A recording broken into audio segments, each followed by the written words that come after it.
Approximately 3 times as many bitcoins are purchased daily by the ETF complex than are mined. Thus, we are currently wearing socks, but that will only be for the next 3 months. In the next 3 months, that figure drops from 900 to 450.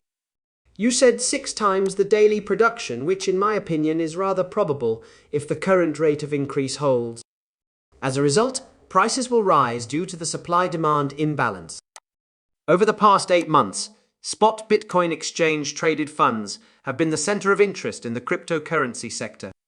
In fact, the announcement that BlackRock will be offering a spot Bitcoin ETF sparked much anticipation.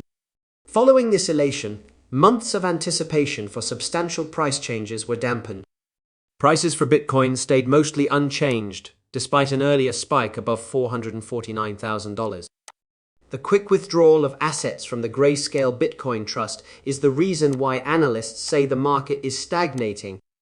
Sadly, in the span of less than a month, more than $6 billion has left GBTC. Fortunately, there is a bright side. It seems like the sell-off in GBTC is slowing down, and part of this capital is going into other Bitcoin ETFs. While GBTC saw a decrease in withdrawals last week, Bitcoin ETFs attracted over $700 million in new investments, according to recent sources.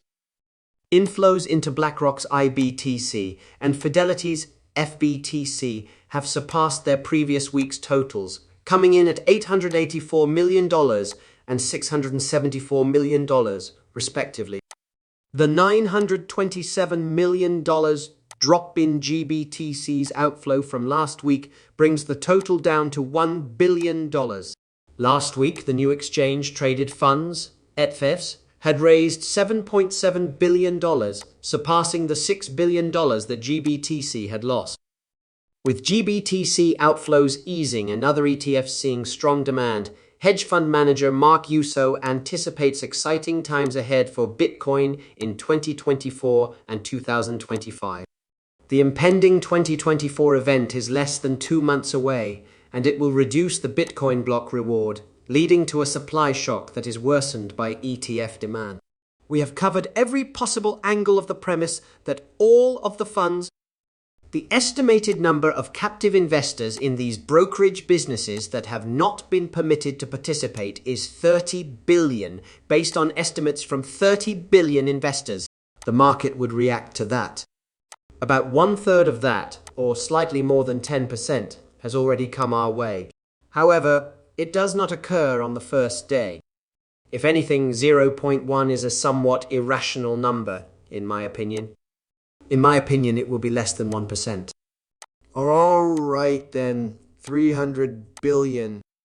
Unfortunately, what we observed was that several of the major players insisted on refusing to allow us to invest in this ETF despite the fact that it has been approved by BlackRock or Fidelity.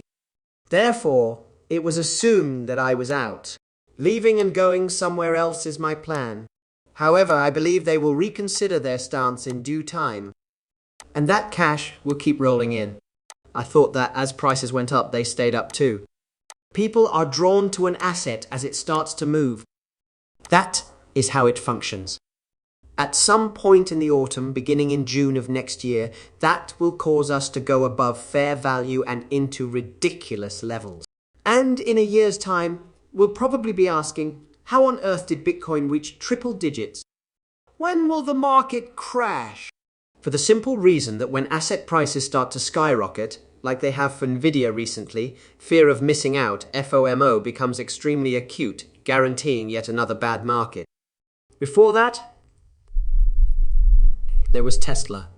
Watching Nvidia right now is really mind-blowing. From this vantage point, volatility is heading downward. On my screen, it seems backwards.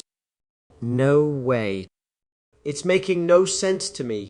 However, due to its origins as a research project, Bitcoin initially had a value in the triple digits. That place did not exist.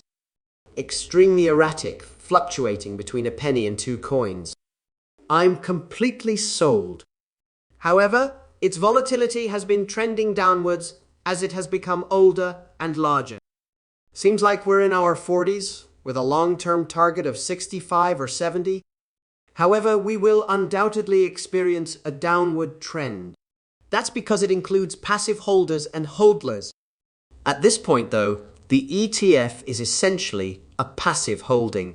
Leverage is thus low. Because of this, speculation and leverage are moderated. More leverage will be available. Although there is less leverage now than there was before, it will return. Consequently, I find no fault with that. However, the argument between passive and active approaches is difficult to win because supply decreases exponentially with increasing levels of passivity. An analogy to a supply shock would be that. Furthermore, it is quite unlikely that the 3% figure is accurate. Your number is correct. That much is true. No, I just saw the statistic that really shocked me. The value of a Bitcoin that has been stolen or lost is substantial, but I've never seen it represented graphically before. Of the 19 million coins that have been mined so far, an estimated 5 million are considered untouchable. Whoops! It got locked in a multi-sig where someone else went. It's quite a sum. And even if it's incorrect, it's most likely not wildly off. Therefore, the 3% is likely closer to 5% and growing rapidly. Consequently, prices will rise. It has long been a ridiculous notion that they were planning to lower rates at this time. And the market, would you agree? The market is just the sum of all the people who take part in it. They may be able to coerce the Federal Reserve into doing it, which is a sure sign that this forecaster is spot on. I don't think it's causal, actually. I think it's related. That, I believe, was the initial step. That being the case, I find it ridiculous that we were now going to live in a world where cutting rates was not only essential, but also politically acceptable. This is the year of the election. I also think the incumbents will be under a lot of pressure to lower rates as the election draws near. I believe that to be true. But when have the Feds decreased rates in the past? When the economy was weak and in a recession, they lowered interest rates. The economy is officially in a downturn. No one has referred to it as of yet. However, the grey bars are visible on the chart. Recessions are those. When implementing rate reduction, it's important to consider if the grey bars have been called yet. It's as if the Federal Reserve is admitting that, yes, things are getting worse. The NBAR and the powers that be finally agreed with you 9 months later. The economy is in a slump. Looking at the facts, especially the GDP data that is increasing, shows that it is not even close. As far as the fourth quarter GDP is concerned, that is a red light. Take a look at how awesome we are.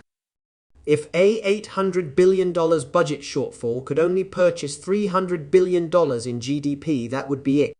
Something better be worth more than $800 billion if I'm going to spend that much. Withhold $300 billion from me. Oh, what happened to you? Amenities and other locations. Consequently, the government's current spending has a negative multiplier effect. It surpasses the average expenditure by the government. A negative multiplier is associated with government expenditure. Corporate borrowing and spending, not government expenditure, is what you want for economic growth.